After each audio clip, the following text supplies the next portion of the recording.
I'm eating a banana. It's full of sodium carbohydrates. It's incredibly difficult to end the story since there is a lot of variables you have to consider. A lot of things can go wrong. And if we're talking about manga, there is just a lot of things that continue for a very long time. But in recent years, there have been endings not exactly satisfying the respective fan bases. Most notably, and being the ones that I've read, Chainsaw Man, Jujutsu Kaisen, and Demon Slayer.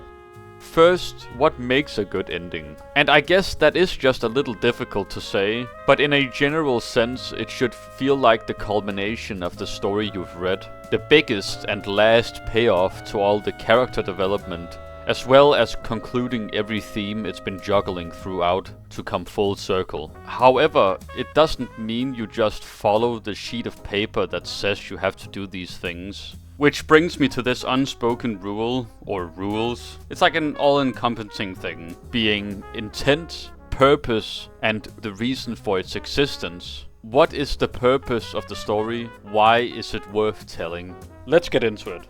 Chainsaw Man is one of my favorite shonen mangas. It really explored its own themes with passion and with its full heart in it, which is something that is incredibly rare in shonen manga. It's typically about screaming dudes covered in blood. Don't get me wrong, Chainsaw Man also does this, but it serves way more of a purpose in terms of showing how he sacrifices his body for people that won't ultimately appreciate him for it, and how naive you can be as a teenager, thinking that you know everything. The main character made mistakes. He was not a genius. He had a lot of the same problems as the regular, everyday person. I was expecting to follow the series for quite a while and could not wait for the third arc of the series to begin, but it ended. I'm really conflicted about it, since on one hand, Denji throughout the series has been kind of fucking up. He takes every meaningful relationship he ever had for granted, and experiences a lot of trauma because of it. It's always the reason why he ultimately ends up in a shitty situation. So when he was starting to repeat that cycle in the manga, I was really getting sick of his shit and thinking to myself, if they don't punish him for this, I'm gonna have a conniption. But they do, and I like that about the ending, that he actually doesn't get away with it. Because he doesn't deserve to get away with it. He blew the chances he had to have a happy life, and then his luck ran out and he just got like eaten by a random devil. I kinda like that unceremonious ending because it serves him right, but I don't like how we get there. So to go through what happens, Puchita eats himself, resetting the timeline, making a alternate reality essentially. This means everything you watched didn't happen anymore, and that just kind of makes it feel like you got punished for actually being invested in the story. It's kind of sloppily presented, especially with the dialogue, and just like, why does it start a new alternate reality? I don't know, it's a little jarring to me at least. It is better than Jujutsu Kaisen though, because in that, Sukuna and Gojo fight against each other. Gojo dies, and then there is a long-ass battle against Sukuna. They're really struggling, and I like that. I like that he's actually a threat. The side characters also get to shine quite a bit after that. I didn't necessarily like that they killed Gojo. I think they kind of shot themselves in the foot, because they had nothing interesting to do with Sukuna. I think it's fine Yuji gets the upper hand at the very end. That's not really the problem.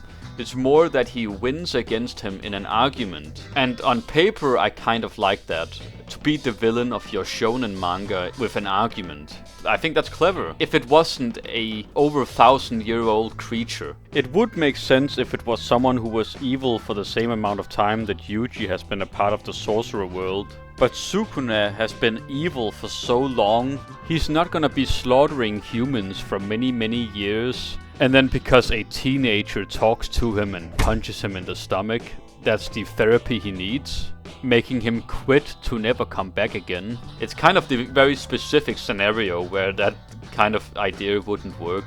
It's retarded. It would be like having Greta Thunberg try to talk down Genghis Khan. Destruction under the Mongol Empire. Androcide. Androcide is a term referring to systematically killing males because of their sex. He killed babies. Look at this. He killed babies. How dare you! But what about Demon Slayer? I think that is the worst example of how to end something. Because what the fuck did you even try to do here?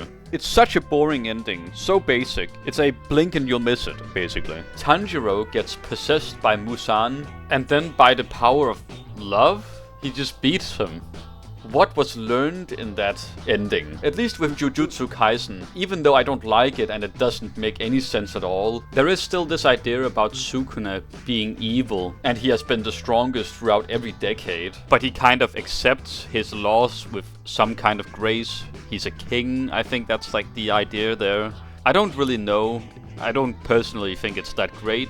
But that's a part of it. When you try to do something, for certain people it's not gonna work, but the ones that see your vision, it's gonna stand out as a great thing. If you don't really try to do anything, it is just extremely fucking boring. You know, I don't really mind that Demon Slayer wants to be basic in its presentation and plot and stuff like that. After all, there are basic stories that I really like. Hell's Paradise is one of my favorite, and that's because it's not necessarily the greatest thing. It is a very typical manga and anime that does it pretty good, I would say. And if we did it my way, we would go on the highway. I'm a rapper. So where is Hell's Paradise good, where Demon Slayer isn't? Simply put, the follow-through. Hell's Paradise follows through with the tension it builds up. The stakes get far higher when the main characters encounter a villain, since they are way stronger than the actual humans. In fact, they are trying to escape just to survive, making it a lot more interesting than just a fight between good and evil. In Demon Slayer, Musan should take greater sacrifices to beat than the other demons, since he's the demon king and all that. So it is a little disappointing to see how easily he's beaten in such a milquetoast way. Of course, I understand that he lost because he ultimately got betrayed, which isn't just a bad ending, but it just doesn't feel very interesting at all in this instance.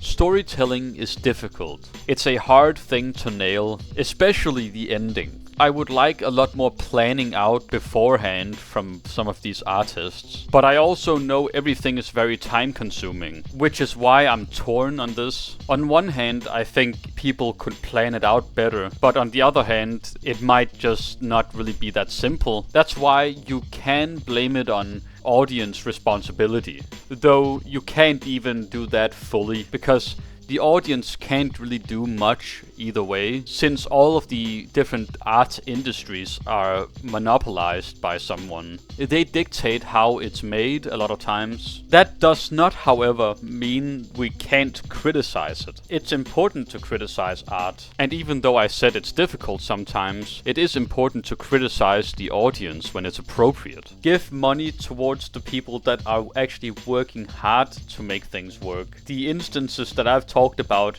yes, it's negative aspects that I don't like, but it's a handful of times where I didn't jive with it. There will be future titles, and I might dislike that more, I might like it more, but it's at the end of the day not me that's making it, so it's impossible to really be 100% satisfied all the time. The only thing I want is a story to commit completely. That's it.